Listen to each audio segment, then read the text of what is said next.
Welcome to RadioOnFire.com, home of the Diamond K Show. And now for your urban news and entertainment report.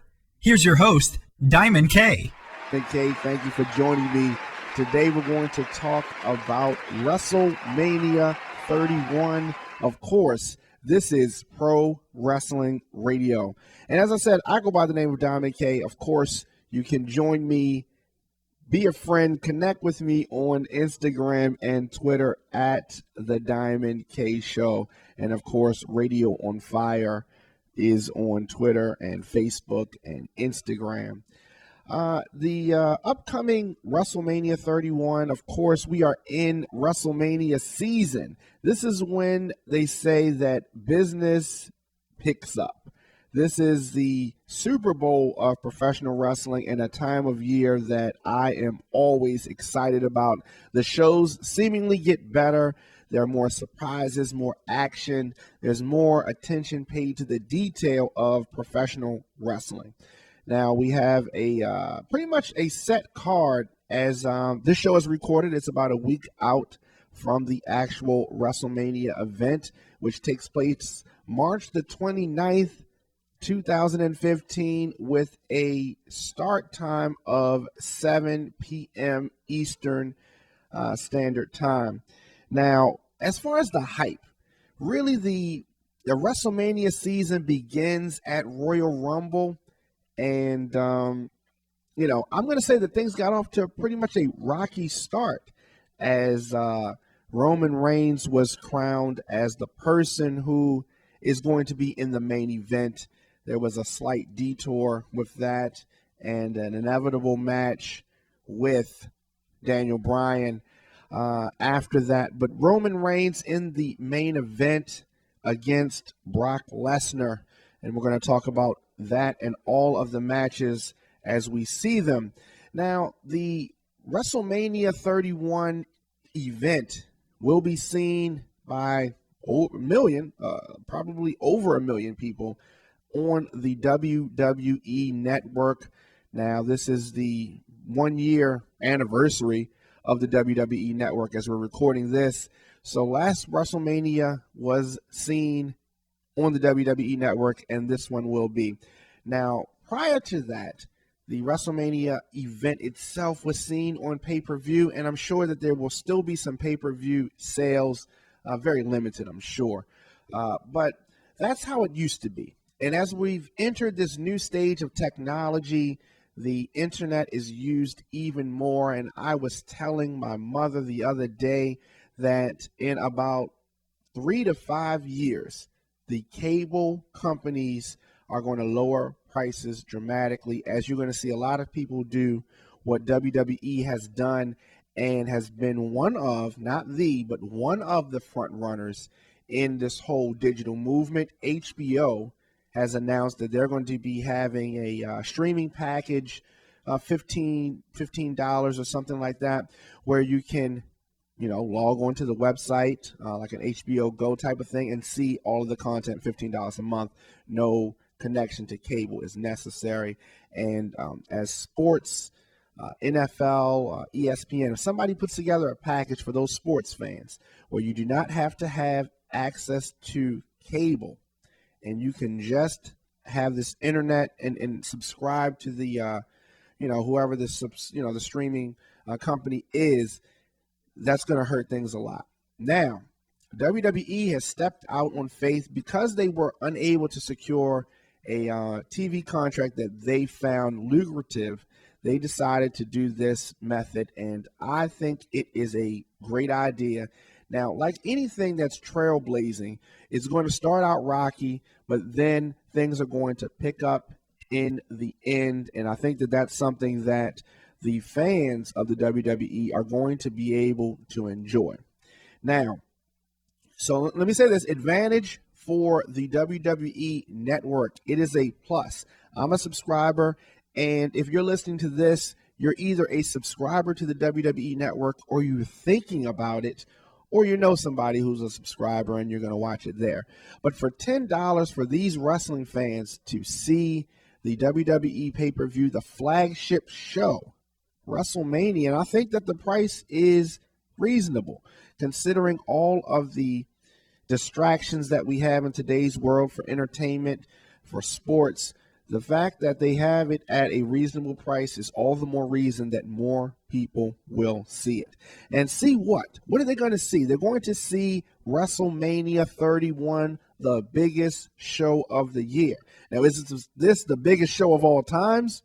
No, because some of the participants are not the greatest professional wrestlers of all times. But there are some great ones who are involved. And I want to start right from the top. The WWE World Heavyweight Championship is going to be decided in a match between the highly decorated Brock Lesnar and the upstart, I think just 5 or 6 years in the wrestling game, Roman Reigns. The family lineage is well defined, but at WrestleMania 31, the WWE fans will find out who truly is the biggest dog in the yard. The current champion, Brock Lesnar, will be defending against Roman Reigns. Is it Roman Reigns' time?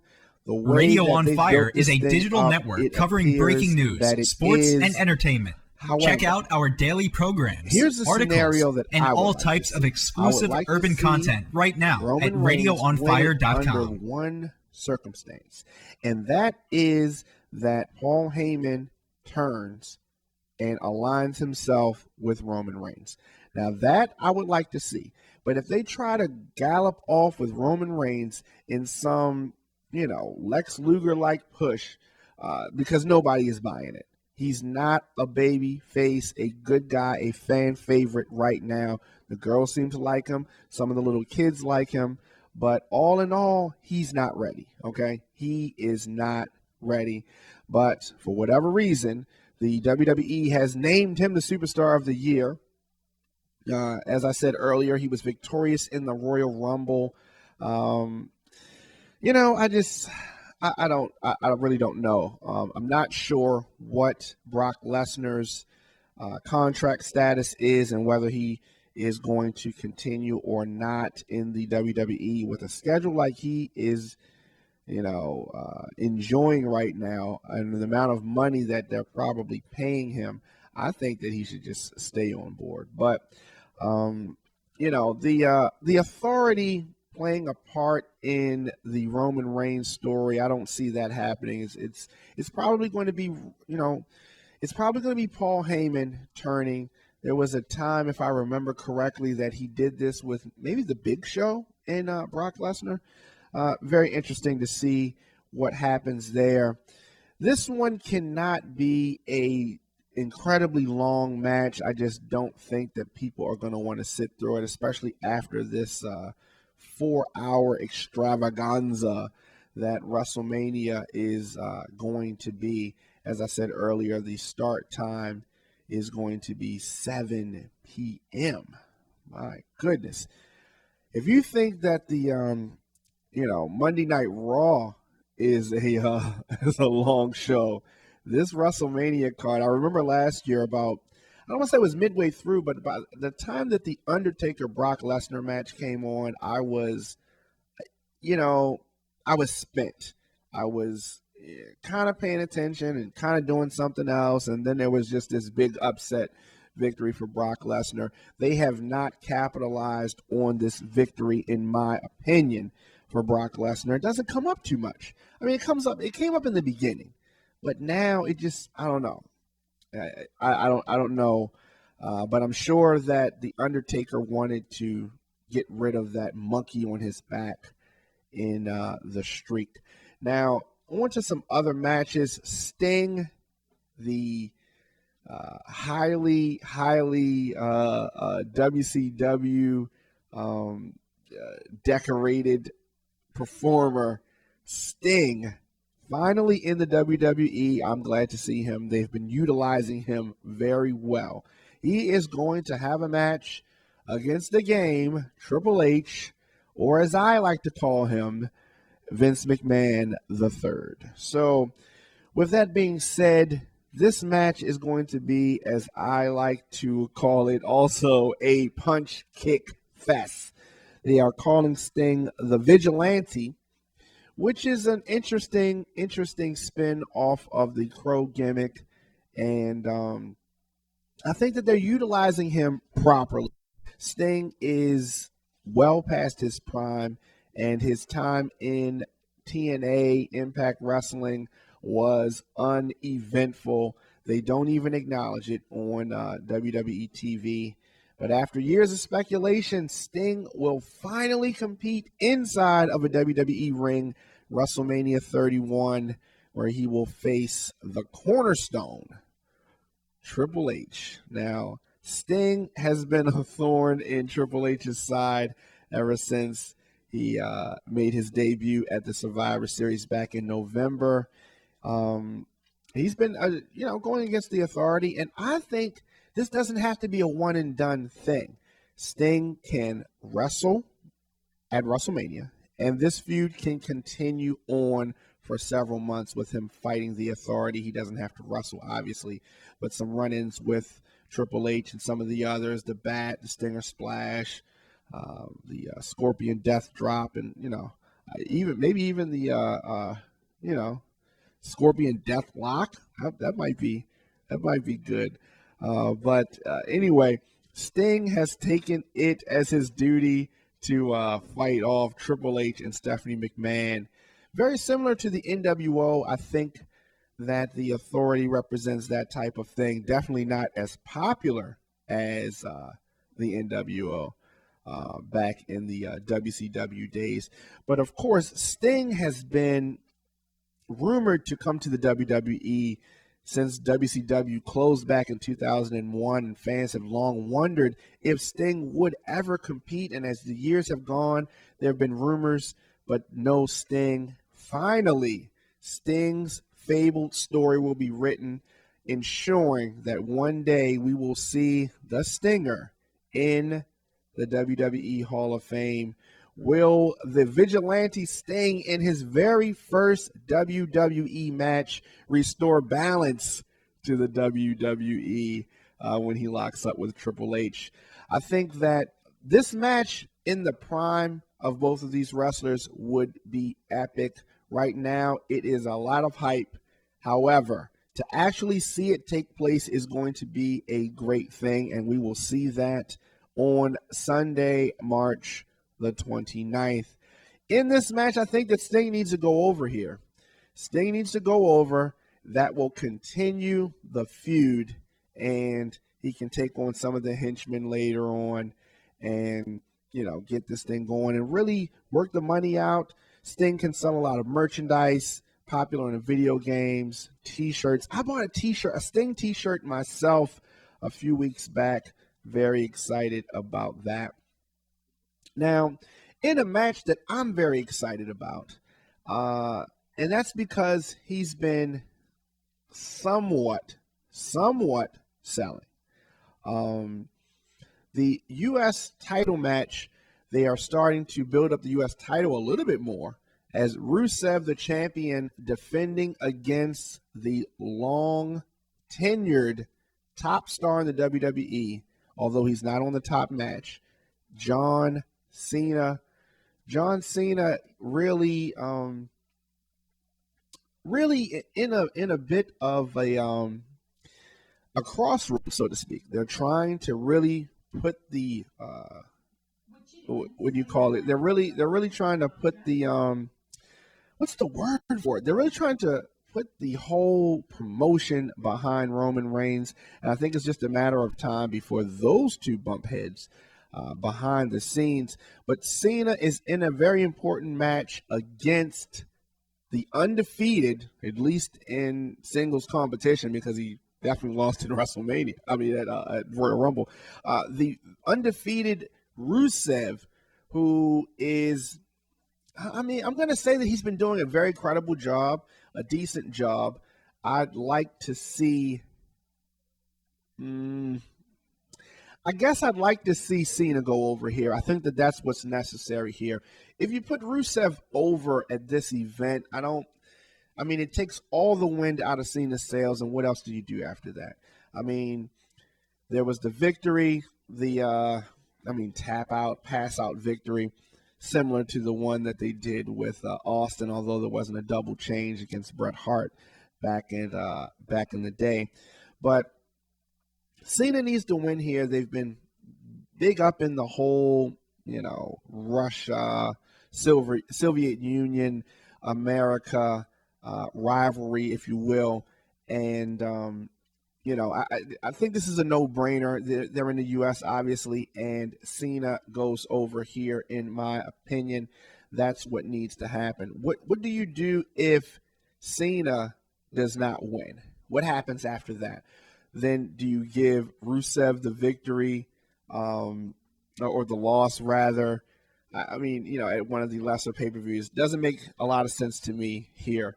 The way they've built this up, I think that since Rusev has started in the main roster coming from NXT, he's been groomed for this spot. This match has been in the works, in my opinion, since Rusev began. That's why he's undefeated. That's why he's a Russian. That's why the whole thing is going the way that it is. But Cena is going to knock this this Russian away. I say that because the attorney that Rusev had with him on this week's Raw was horrible. Horrible. They could have done better than that. Obviously, Lana was not in attendance, and she is working on some movie. There also was talk maybe a couple weeks back about Rusev and Lana's real-life relationship. But, such is life. Let's talk a little bit now about the Undertaker making his return. Is it his last WrestleMania? Soon, I hope. Really, really soon. Undertaker last year looked, what's the word I want to say? Old. Okay, it's really, not Ric Flair old, but like it's just in a different kind of way. But 1 year after his streak came to a screeching halt, the Undertaker is back in the ring, and he's going to return against Bray Wyatt, answering his challenge. Can the dead man redeem himself, or will the new face of fear claim his soul?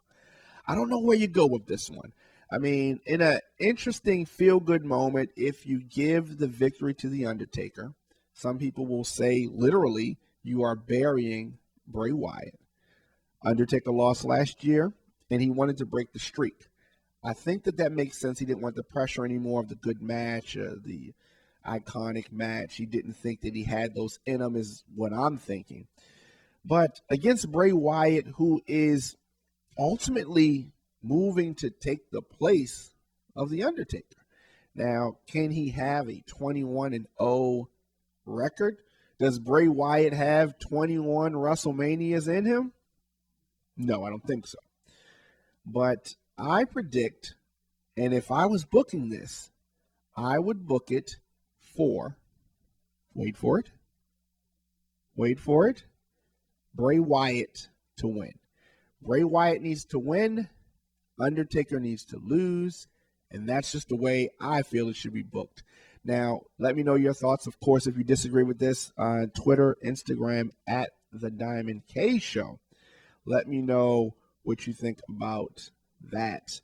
Some of the other matches on the card, one match that I think we're going to get some very good action out of, Seth Rollins versus the Viper, Randy Orton. Of course, the WWE Universe will get to see this one.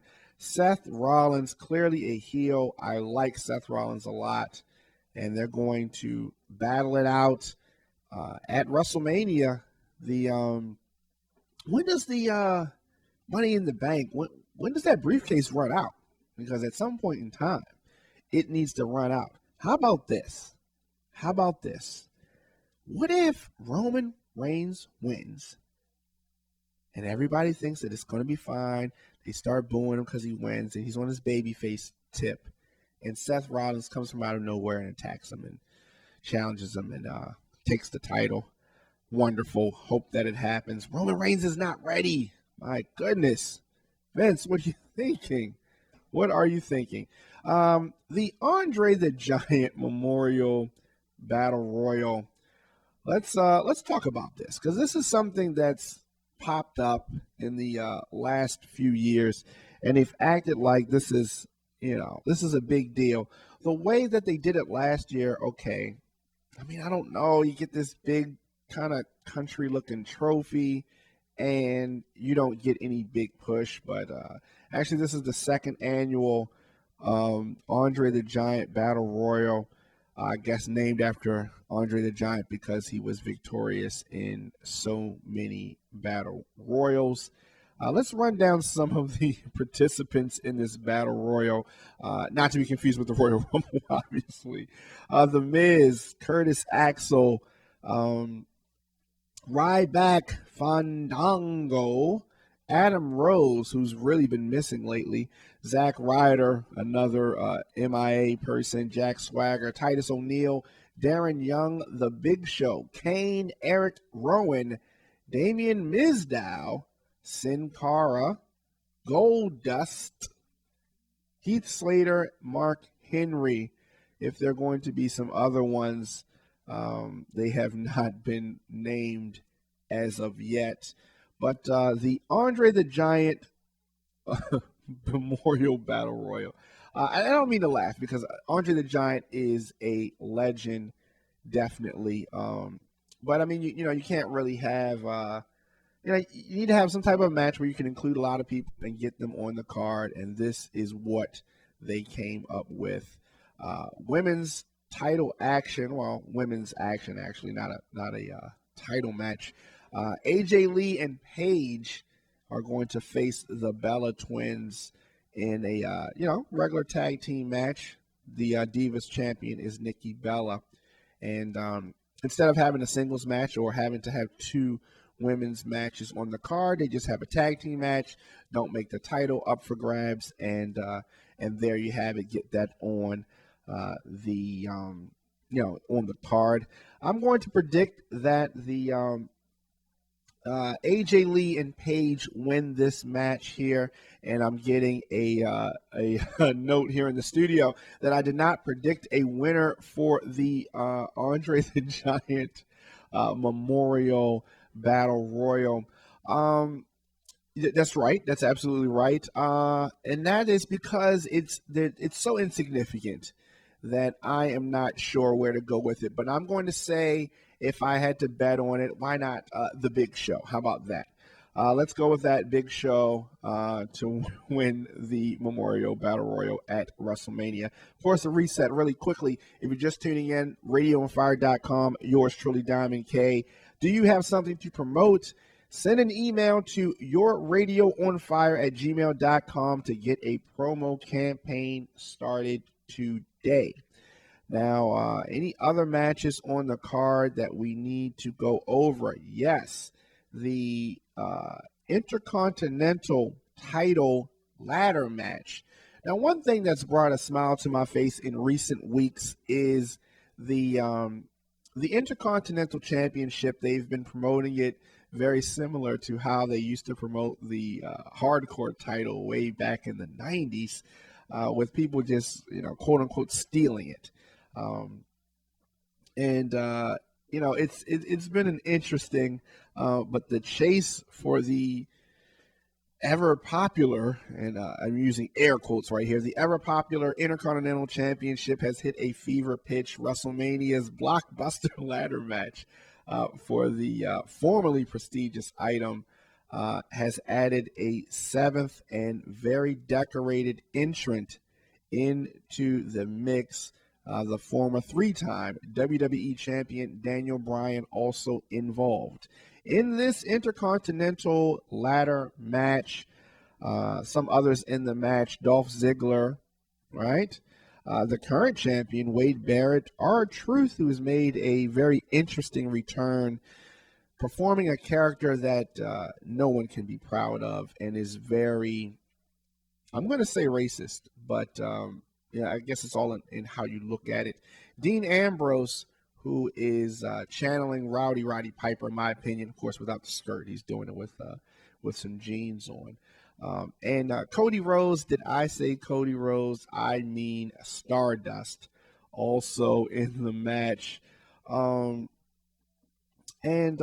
Luke Harper, who is pretty darn scary, if you ask me. But the way this match has to go, I think that Dolph Ziggler needs to win this match. And it's as simple as that. Dolph Ziggler needs to win this match. And, that's the people want it. I want it. I'm one of the people. Why can't Dolph Ziggler win the match? So it's really one of those things where the number 2 title in the WWE right now, I suppose, is a U.S. title, and this Intercontinental title is a very distant number 3 on that list. But let me know your thoughts. WrestleMania, are you excited? Are you going to watch it? Main event's going to happen. Will we see some surprises?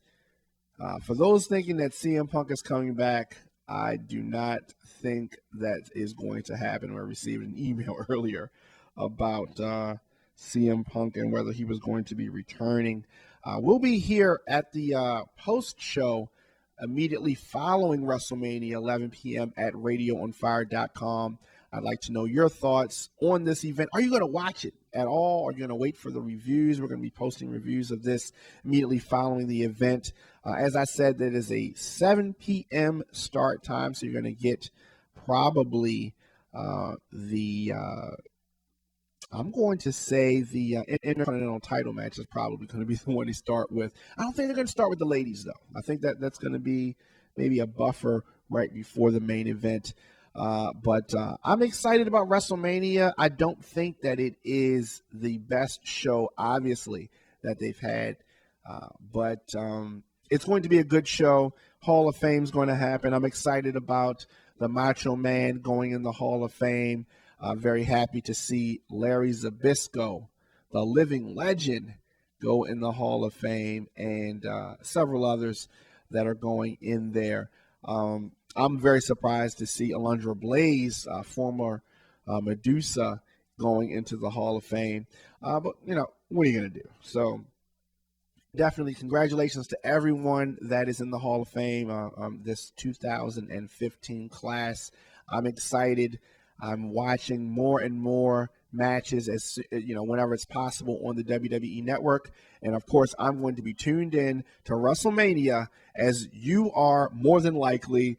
Yours truly, Diamond K. I am signing out here on RadioOnFire.com, giving you more talk, more news, and more music. Thanks for listening. I will see you guys next time.